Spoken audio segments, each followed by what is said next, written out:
Siapa presidennya? Apa partainya? Apa partainya? Siapa presidennya? Bismillah, insya Allah Allah bukakan pintu-pintu keberhasilan untuk kita semua. Syeda Ralun, bakal calon presiden Indonesia yang diusung Partai Nasdem Anies Rashid Baswedan, dijadwalkan akan ke Aceh pada awal Desember mendatang.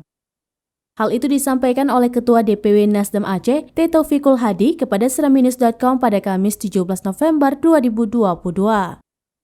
Dalam kunjungan ke Aceh nantinya, rombongan Anies ini akan dipimpin oleh Wakil Ketua Umum Ahmad Ali. Selain itu juga akan turut hadir yaitu Koordinator Pemenangan Pemilu Prananda Surya Paloh, anggota tim kecil DPP Nasdem Willy Aditya dan Sugeng Suparwoto.